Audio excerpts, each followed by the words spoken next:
Olá, meus irmãos e minhas irmãs, que a paz de Deus, que excede todo o entendimento, guarde os vossos corações em Cristo Jesus. Como reagiríamos se a pessoa mais importante da sala se ajoelhasse para servir a todos?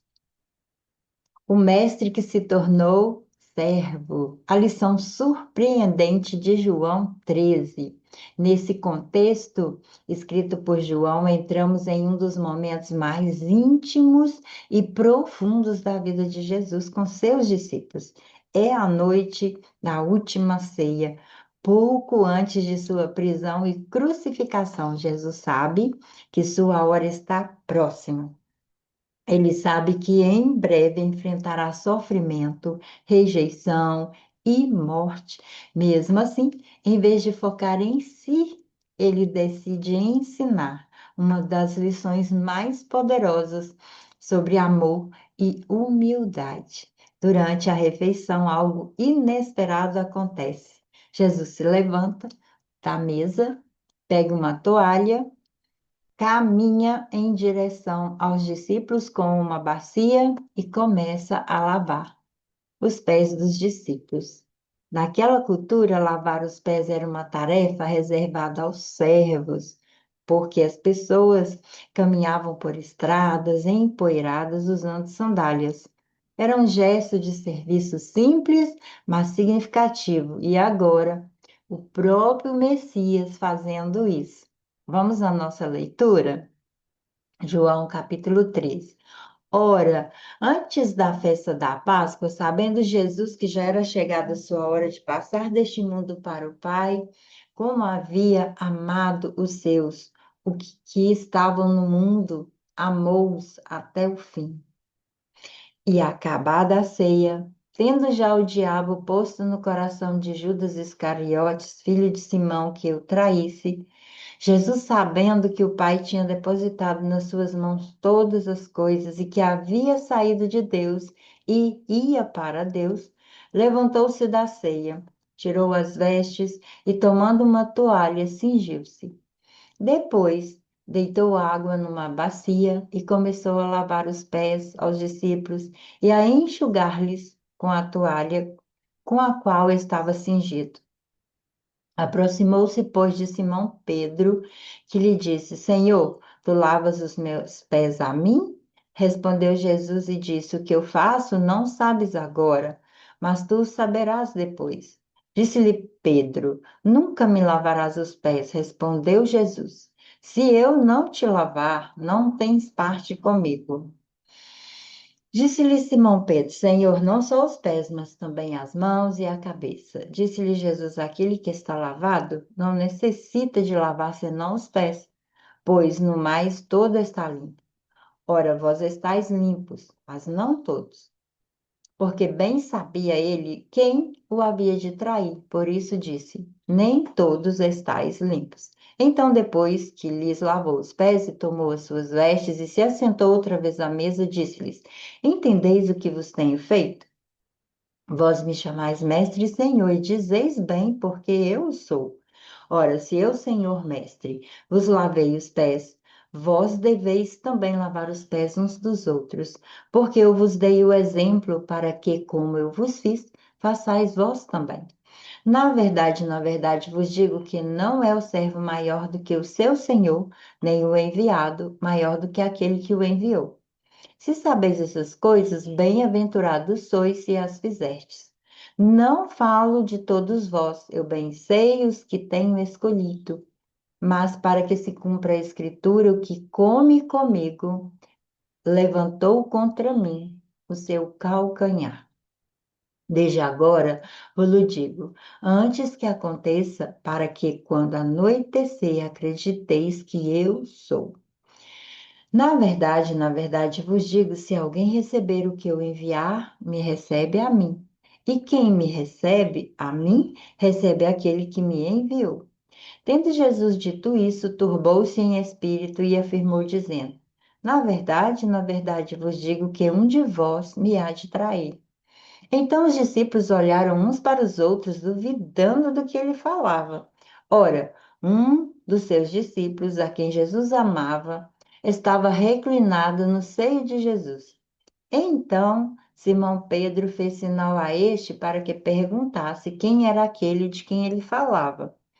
E, inclinando-se ele sobre o peito de Jesus, disse-lhe: Senhor, quem é? Jesus respondeu: É aquele a quem eu der o bocado molhado. E molhando o bocado, deu a Judas Iscariotes, filho de Simão. E após o bocado, entrou nele Satanás. Disse-lhe, pois, Jesus: O que fazes? Faze-o depressa. E nenhum dos que estavam assentados à mesa compreendeu a que propósito lhe dissera isto.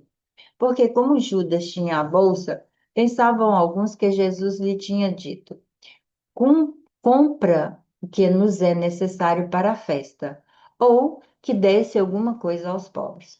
E tendo ele tomado o bocado, saiu logo e já era noite. Tendo ele, pois, saído, disse Jesus: Agora é glorificado o Filho do Homem, e Deus é glorificado nele. Se Deus é glorificado nele, também Deus o glorificará em si mesmo, e logo o há de glorificar. Filhinhos, ainda por um tempo estou convosco.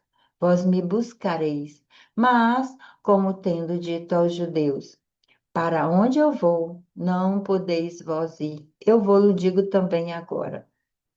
Um mandamento vos dou, que vos ameis uns aos outros, como eu vos amei a vós, e também vós uns aos outros vos ameis. Nisto todos conhecerão que sois meus discípulos, se vos amardes uns aos outros. Disse-lhe Simão Pedro: Senhor, para onde vais? E Jesus respondeu-lhe: Para onde eu vou, não podes agora seguir-me, mas depois me seguirás. Disse-lhe Pedro: Senhor, por que não posso seguir-te agora? Por te darei a minha vida. Respondeu-lhe Jesus: Tu darás a tua vida por mim? Na verdade te digo que não cantará o galo enquanto não me tiveres negado 3 vezes. Nesse texto, nós vemos Jesus trazendo esse lugar de mostrar aos discípulos mais uma lição. Era um momento íntimo de Jesus com seus discípulos, e ele então tem esse lugar de trazer aos discípulos esse lugar de humildade, de servidão, de entender esse amor de uns pelos outros. Quando ele lava os pés dos discípulos, ele agora é servo. Ele se coloca nesse lugar. Quando chega a vez de Pedro, ele reage e ele diz: Senhor vai lavar os meus pés? Como se Jesus não pudesse fazer isso.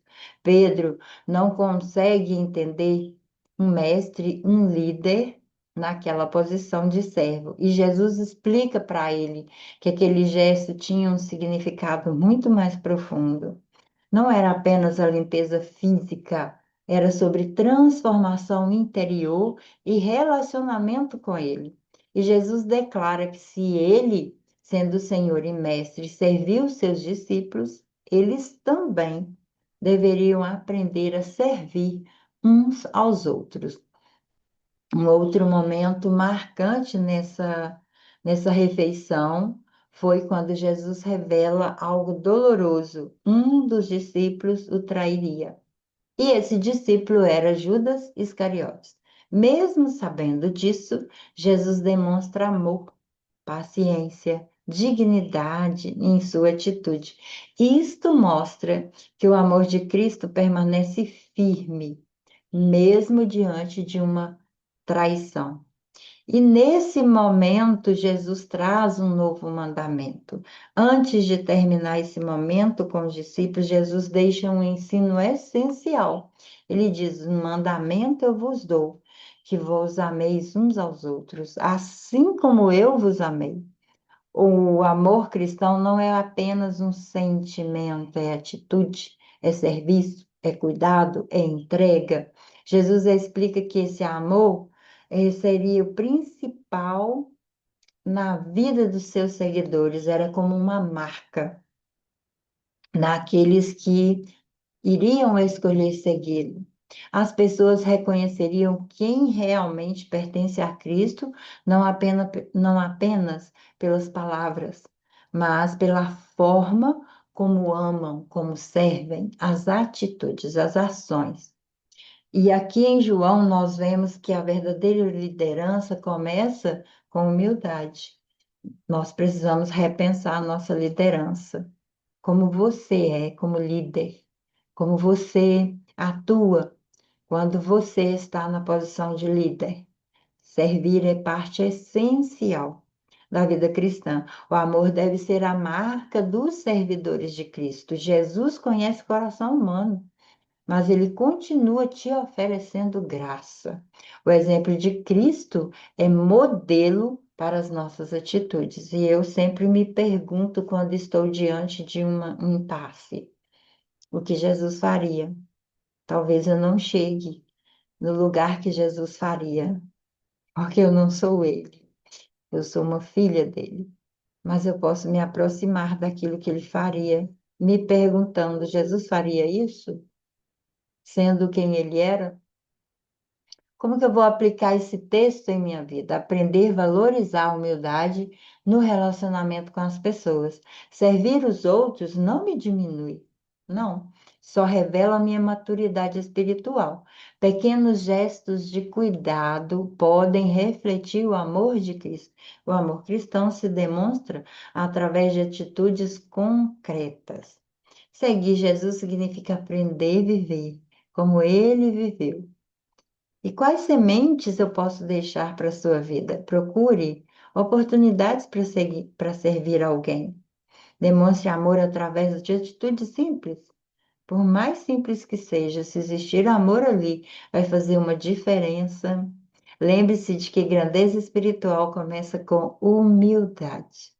Escolha agir com graça, mesmo diante de situações difíceis.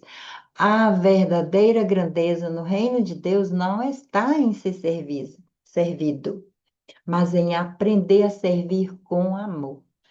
Que o Senhor possa abençoar a sua casa, sua família, sua vida, e que você entenda esse amor, que você entenda esse servir, e como é ser um servo na casa de Deus, na obra de Deus, no reino. Até nosso próximo momento de leitura da Palavra de Deus.